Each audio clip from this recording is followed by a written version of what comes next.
Allahu Allahu Allahu Allah. Saya nak juga kemukakan satu kefahaman, contohnya daripada orientalis lah, Berlin. Mereka tu mengatakan Islam ni membenarkan suaminya untuk memukul isteri. Sebab apa? Ada dalil menurut mereka itu dalam Al-Quran, yang kita juga maklum ada ayat Al-Quran yang mengatakan sedemikian. Jadi bila seorang lihat apabila lelaki Islam telah pun memukul isteri dia, kadang-kadang keluar dekat surat khabar dan sebagainya, sampai isteri dia cedera padahal. Jadi bagaimana kita nak terangkan kepada sahabat-sahabat kita yang bukan Islam ini, sebenarnya Islam itu bukanlah satu penindasan, dan apakah limitation dalam memukul isteri itu? Silakan Brother Lim. Terima kasih brother. Alhamdulillah. Okey, soalan yang sangat menarik sebenarnya. Pandangan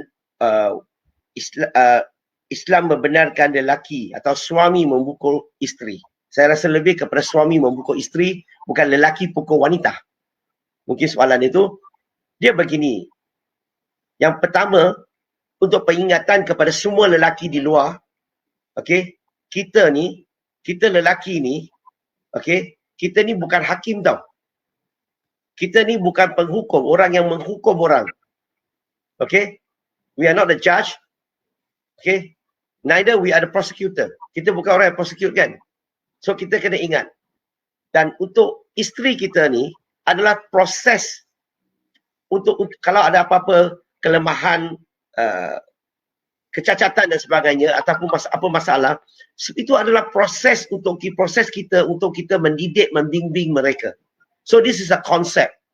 Okey, dalam Islam memanglah kadang-kadang ada setengah-setengah isteri, okey, tidak mengamalkan Islam, tidak solat, tidak tutup aurat, membenarkan lelaki datang rumah bila isteri tak dekat rumah, ataupun buat apa-apa saja yang bercanggah dengan syariat Islam.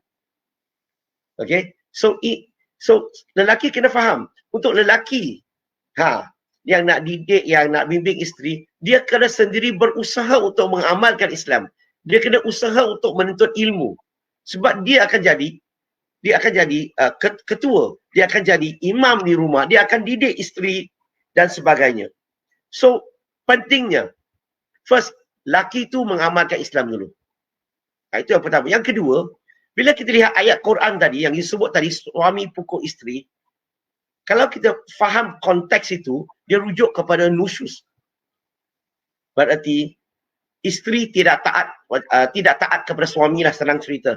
Yang saya sebut tadi lah, tak nak puasa, tak nak solat, tak nak tutup aurat, tak nak jaga anak, tak nak didik, tak nak jalankan tanggungjawab dia dan sebagainya.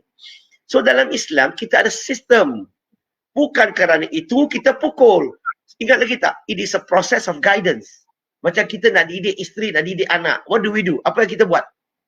Yang pertama kita perlu buat adalah kita nasihat dia dulu. Bagi masa dia berubah. Didik dia. Bagi dia masa.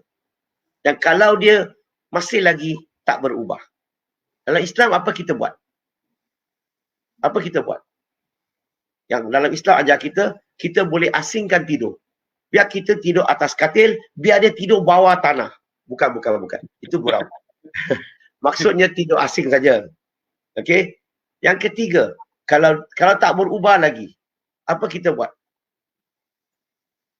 Dalam ayat Quran itu sebut kan, boleh pukul. Pukul ini bukan pukul yang mencederakan.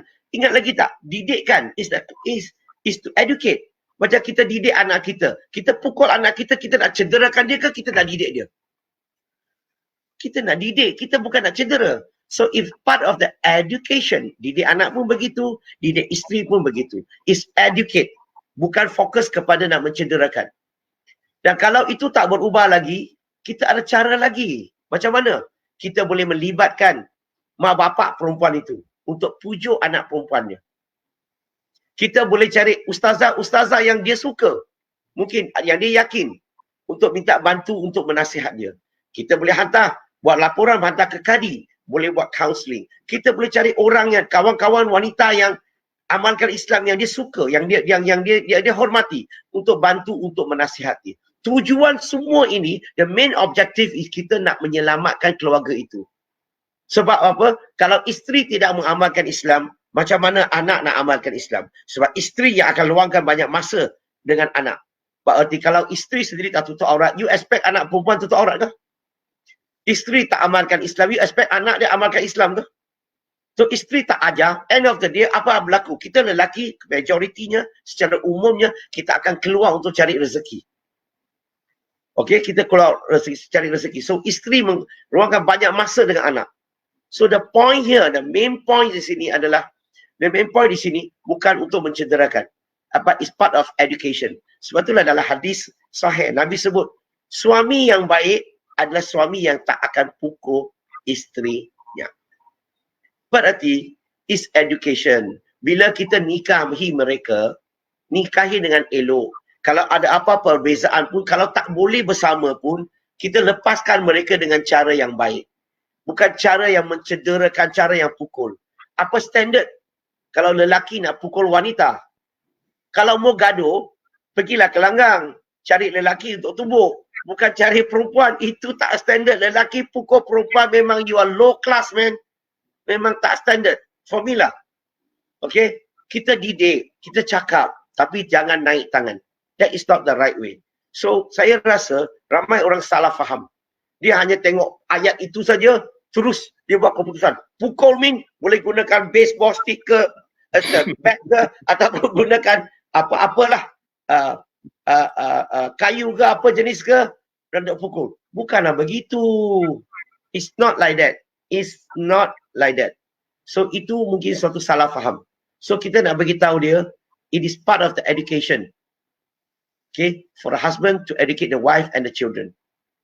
That's why tafsir, kalau kita baca tafsir Quran, pukul di sini, semua tafsir Quran sebut apa? Suatu pukulan yang tidak meninggalkan kesan. Kalau tidak meninggalkan kesan, sakit ke? I'm just telling you that, hey, I am serious about it. You better change, you better improve. You better do something about it. So itu saja. It's not something that kita nak mencederakan. So that is not the right thing. So mungkin saya rasa itu adalah suatu salah faham daripada kadang-kadang orang bila baca Quran saja hanya terus jam itu, yang tak lihat konteks, yang tak faham konteksnya, maka mereka buat conclusion. Sebab itulah saya rasa it's only fair kalau kadang bila mereka ada soalan, rujuklah soalan itu kepada orang yang pakar dulu. Okey, untuk dengar beberapa pakar punya huraian. Dan di situlah saya percaya bila dah dengar beberapa pakar, saya rasa kebanyakan soalan yang mereka ada selesai. Wallahu alam. Alhamdulillah, satu penjelasan yang baik. Saya rasa apa yang Brother Lim maksudkan di sini ialah apabila ada ayat Al-Quran yang mengatakan memukul wanita itu dibenarkan, tetapi poin yang sangat penting di sini ialah kita harus letak kita punya mendahulukan, adakah kita telah mendidik, adakah telah kita menasihati, adakah telah kita mengikut langkah-langkah lain, bukan hanya setiap kali wanita itu buat kesalahan kita terus memukul dia. Itu saya rasa poin yang sangat penting. Dan antaranya juga ialah memukul tidak sampai cedera. Ini kalau memukul ni sampai cedera, saya rasa ni dah jadi domestic violence ya, Brother Lim. Ini bukan satu ajaran Islam. Malah Islam itu selalu mendahulukan ataupun mengetengahkan melindungi wanita dan juga mengetengahkan hak wanita. Bukanlah kita tu memandangkan kita ni seorang suami, kita nak gunakan ketegasan, kekerasan ataupun take advantage kepada isteri saja, isteri kita. Jadi satu poin yang sangat baik, alhamdulillah. Saya ada juga di sini ada beberapa soalan, Radin, saya nak kongsikan juga insya-Allah. Sebelum saya pergi ke soalan daripada ODCR dan juga Cikgu Rani, saya nak menjawab dulu sahabat ni, dia bertanyakan isu mengenai bayar income tax boleh diniatkan sebagai seperti bayar zakat harta tak?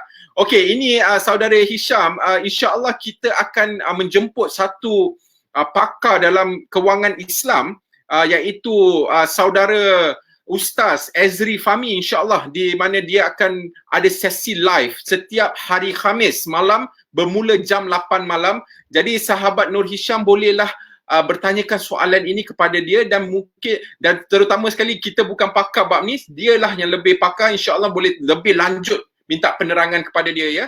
Allah